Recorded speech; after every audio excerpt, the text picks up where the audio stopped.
Hi everyone, I am Schardt and that's my colleague Matthias. We are from Austria, Graz University of Technology. Today we will be talking about single tree species classification using ALS data and deep learning techniques. Our research goal was to investigate and develop an approach for single tree species classification using only ALS data. To achieve this we used only geometric information of a tree crown derived from ALS data to determine its class. The ALS data that was used covered a forest area in Austria near the small city Burgau. It was acquired in the summer 2016 with a point density between 10 and 20 points per square meter. The common species in the area of interest were spruce, pine and various deciduous trees. Using deep learning techniques we want to distinguish among these three classes. To do classification at the single tree level, first we did data pre-processing. As input data we had a georeferenced ALS point cloud. In the first step, we detected all tree tops in input dataset. Further, based on the detected tree tops, we set a cylinder with radius of 3 meters that defines tree crown segments and extracted all 3D points inside the defined cylinder. In order to use raster CNNs, it was necessary to convert such 3D point clouds to 2D raster images.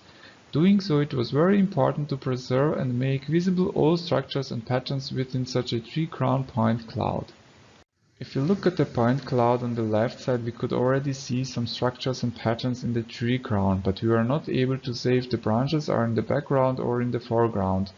To highlight such structures in the tree crown, we colored point cloud in relation to the tree top position and direction of the points in HSV color space. Having colored point cloud, we can create tree crown profiles as 2D raster images. In such profiles we can even visually identify some patterns and distinguish between different branches in the tree crown. And that's exactly what we were expecting from neural network to learn from and to use such tree crown patterns to distinguish among different tree species. As you all know, deep learning requires a large number of training data samples and the collection of such data is quite time consuming.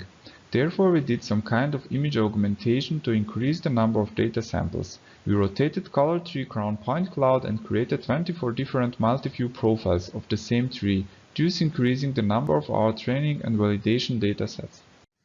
For training and validation, we prepared 508 trees per class, and for the final test 270 trees per class. Our neural network is a really simple one. Left and middle blocks are convolutional blocks with ReLU activation, max pooling and dropout layers. The block on the right side contains two fully connected layers as well as flatten and dropout layers. At the top of our neural network is a softmax layer which returns the final class of the input image. With our neural network we achieved an overall accuracy of 80%. From the confusion matrix you can see the best classification accuracy we achieved was for spruce. This is because spruce has a simple conical shape and we already expected a better accuracy compared to other two classes. The crown shapes of pine and deciduous trees is often very similar and therefore there are more mismatches in the results between these two classes. In conclusion, ALS data contains enough structural patterns to distinguish among different tree species. Also, a classification at the single tree level is more promising compared to sliding windows technique, which we have tried as well. Due to the simplicity of our neural network, it is possible to train and use it even without GPU acceleration. For future work, we would be interested to extend the classification to more than 3 classes and to use some additional data information, for example, ALS intensity values or spectral information from RGB or near-infrared images. Thank you very much.